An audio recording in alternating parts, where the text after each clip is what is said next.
Hi everyone, we're back here for yet another Chapter 7 exercise. The exercise we're going to do now is exercise 7-4. And here we're looking at cost of goods manufactured using variable costing and absorption costing. So the problem states that on March 31st, the end of the first month of operations, Barnard Incorporated manufactured 15,000 units and they sold 12,000 units. And it says the following income statement was prepared based on the variable costing concept. So I'm going to have my cameraman there. You'll want to print up a copy of that, but it's for Barnard costing, and you can see there we've got our variable cost of goods sold, we've got our manufacturing margin, total variable selling and administrative costs. So under a variable costing income statement, you start with sales, then you subtract variable cost of goods sold.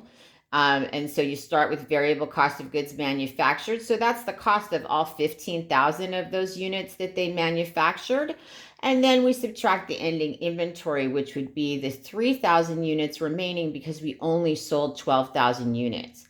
When you take your variable costs, when you take your variable cost of goods sold less sales, you get manufacturing margin. Then we subtract total variable selling and admin expenses to get the contribution margin.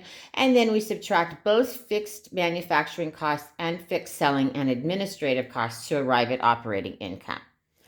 So for this problem, we're to determine the unit cost of goods manufactured based on A, variable costing concept, and B, the absorption costing. So we're going to start first. Whoops, I can't believe I just did that. But let's start with A, which is we're going to do variable costing concept.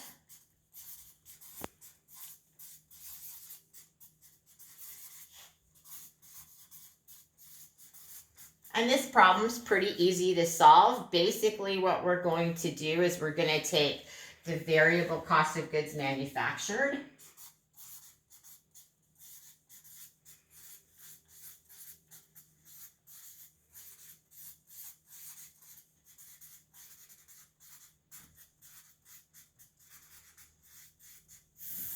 and we're going to divide it by the total units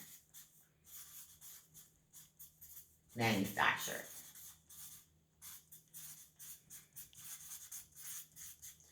So we know that the problem told us that variable cost of goods manufactured was $1,620,000.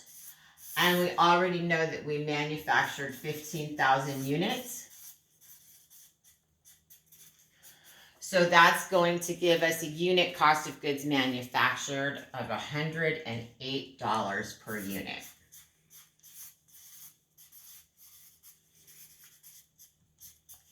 So that's what we calculate out when we're looking at variable costing. And remember, these are direct materials, direct labor, and variable factory overhead. These are all costs that the production manager has some kind of control over.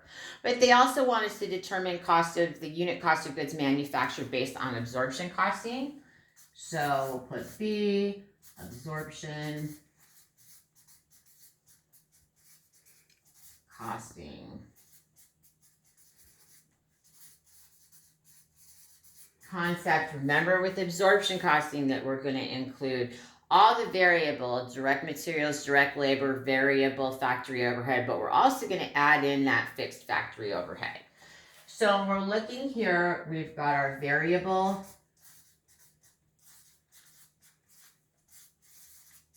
cost of goods manufactured.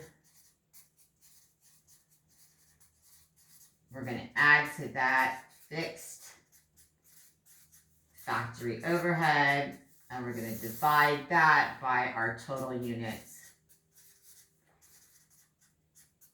manufactured.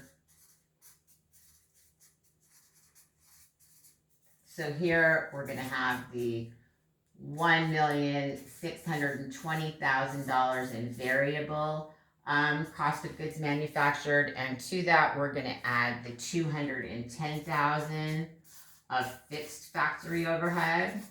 We're going to divide that by 15,000 units. Sorry, my line got away from me there. And that's going to give us a unit cost of $122 per unit. So you can see here, if you're looking at these two items, the inventory amounts that we have in final inventory are going to be larger under absorption costing than they are under variable costing. We call this inventorying this fixed factory overhead cost. And that's exercise 7-4.